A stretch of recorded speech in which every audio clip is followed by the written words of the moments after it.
Et me voici de nouveau mes trésors, bienvenue à vous sur la Soie Énergie Divine, votre chaîne. Désolée, cette vidéo a été coupée parce que je n'avais plus de batterie, donc me voici de retour et nous allons continuer ce magnifique sujet sur la forme et le bien-être, sur l'enquête dans un corps en souffrance. Donc comme je vous disais, avec EMDR, j'ai du mal à le prononcer, c'est surtout pour cicatriser les blessures du cerveau. Généralement, cette technique permet de faire travailler alternativement les parties droite et gauche du cerveau, comme je vous l'ai dit, pour permettre justement d'éliminer le souvenir du traumatisme. Et généralement, cette technique s'adresse d'abord aux victimes de traumatismes importants, comme les victimes d'attentats ou les victimes de guerre, malheureusement, qui sont souvent bien traumatisées, et cette technique est la première privilégiée. Et bien, combien ça coûte une séance, par exemple, de EMDR? Eh ben, une séance coûte aux alentours de 60 à 120 euros. Et il faut compter à peu près de 5 à 10 séances d'une heure pour que ça soit réellement efficace. Pour trouver un spécialiste de l'EMDR, vous pouvez très bien vous renseigner auprès de l'association EMDR France. Je vous mettrai bien entendu le lien en dessous de la vidéo avec les coordonnées. Il y a également une autre méthode pour libérer la mémoire de notre corps. Comme je vous l'ai dit, il y a la kinésiologie.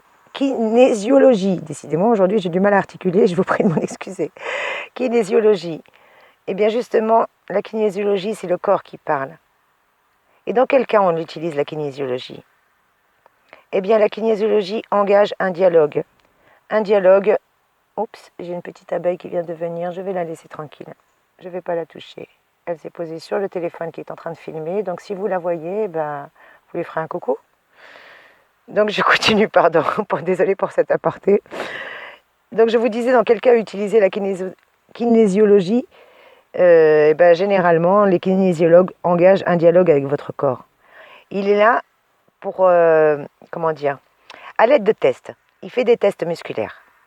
Le thérapeute pose des questions à votre organisme. Oui, je sais que ça peut paraître fou, mais c'est la vérité.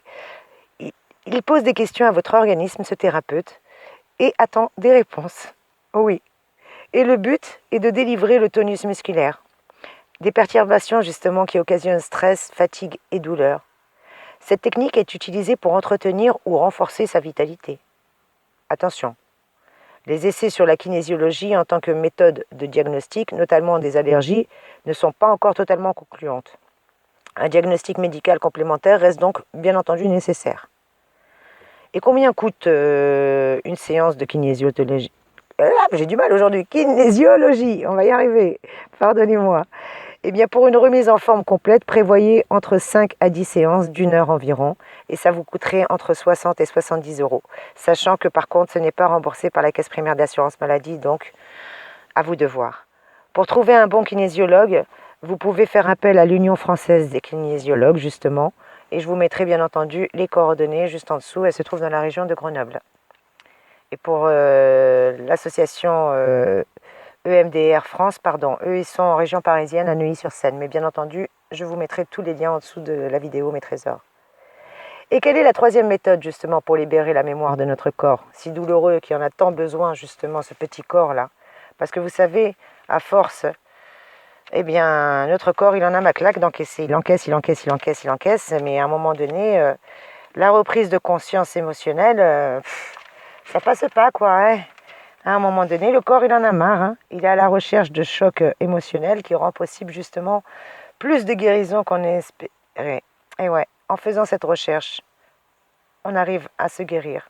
Et ça, croyez-moi, en tout cas moi, je suis en train de le faire et ça marche. Ça marche puisque la preuve, ça m'a réveillé des douleurs. Et mon corps s'est réveillé également. Donc, vous voyez, ça marche très très bien.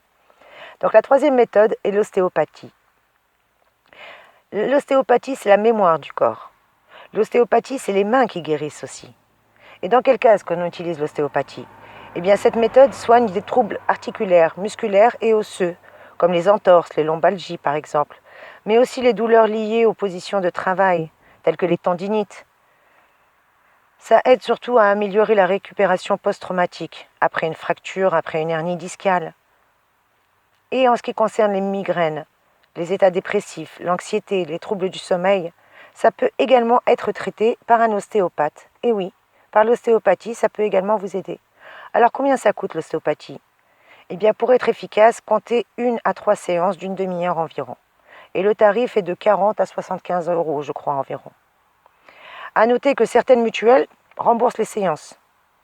Alors pour trouver un bon ostéopathe, vous pouvez tout simplement contacter l'Association des médecins ostéopathes de France, qui se trouve dans la région de Rouen.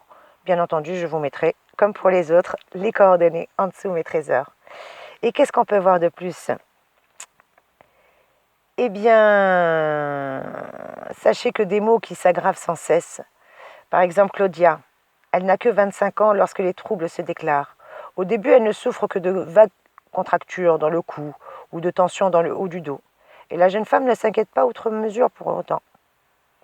D'elle-même, elle attribue ces petites douleurs à une mauvaise position à son travail, car elle passe de nombreuses heures assise derrière un écran d'ordinateur, sur un bureau. Alors, bien entendu, je suis désolée si cette vidéo coupe encore, j'ai entendu un drôle de bruit, je ne sais pas si c'est encore la batterie, donc elle risque d'être entre-temps. Je préfère vous le dire à l'avance, mes trésors. Donc, qu'est-ce que je vous disais, pardon? Que Claudia, justement, elle avait attribué ces douleurs à une mauvaise position, tout simplement. On lui a demandé de surveiller sa façon de se tenir et de pratiquer quelques petits étirements lorsqu'elle sentait la douleur s'installer. Mais quelques mois plus tard, après les douleurs cervicales, sont apparues des premières migraines. Et là, c'était pas bon. Parce que si on laisse traîner les maux, ils s'aggravent sans cesse. Et c'est ce que j'arrêtais pas de vous dire, mes trésors. Donc il faut vraiment qu'on arrête de croire que ça va passer. Et vraiment traiter les choses dès que notre corps nous fait une alerte. Il connaît les choses. Donc s'il nous réveille, c'est qu'il y a forcément une mémoire dans notre corps qu'il faut libérer aujourd'hui, à travers cette douleur qui est là pour nous réveiller justement. Les os vont bien, mais les cellules ont souffert. Et oui, de plus en plus forte, la douleur entraîna Claudia dans une spirale infernale. Arrêt de travail, radiographie, Doppler, IRM, scanner. Aucun examen, aucun médecin n'est en mesure de trouver l'origine de ces maux, la pauvre, et de la traiter efficacement. Alors une prescription de médicaments antimigraineux et anti-inflammatoires lui apporte un moment de répit, certes, mais de courte durée, hélas. Et sous l'emprise de la douleur, Claudia, certains jours, n'arrive même plus à trouver les mots ou à s'exprimer normalement, la pauvre. Claudia souffre-t-elle à un point qu'aujourd'hui, c'était vraiment trop horrible? Eh bien, tout simplement parce qu'elle a fait une chute à l'adolescence. En tout cas, c'est comme ça qu'elle a découvert. Une chute qu'on avait crue sans importance, mais qui était restée gravée en elle. Claudia avait 15 ans, et au cours d'une randonnée à vélo, elle a percuté une de ses amies. Claudia est protégée, mais la tête, la première, contre un poteau électrique, a heurté. Et c'est comme ça qu'elle a été projetée, la pauvre. La chute était impressionnante, mais finalement, d'après les gens, sans gravité. Plus de peur que de mal, comme on disait dans ces cas-là. Mais effectivement, le choc n'a pas provoqué un traumatisme visible comme une fracture, mais ce que l'on ne voit pas, c'est que les cellules musculaires, vasculaires et nerveuses, les ligaments, sont venus justement subir un violent traumatisme. Et oui, elle avait un traumatisme crânien que nous, on ne voyait pas. Un plâtre naturel fabriqué pour l'œil. Comme pour un os brisé que l'on plâtre pour l'immobiliser, il leur faudrait du repos pour s'auto-réparer. Malheureusement, dans les heures et les jours qui y suivent, Claudia reprend le cours normal de son existence et de ses activités. C'est exactement comme si elle s'était coupée la main et qu'elle continuait à s'en servir comme si de rien n'était, empêchant ainsi la plaie de se refermer. Mais le corps, lui, est-ce qu'il a réellement oublié? Ça, j'en suis pas convaincue en réalité.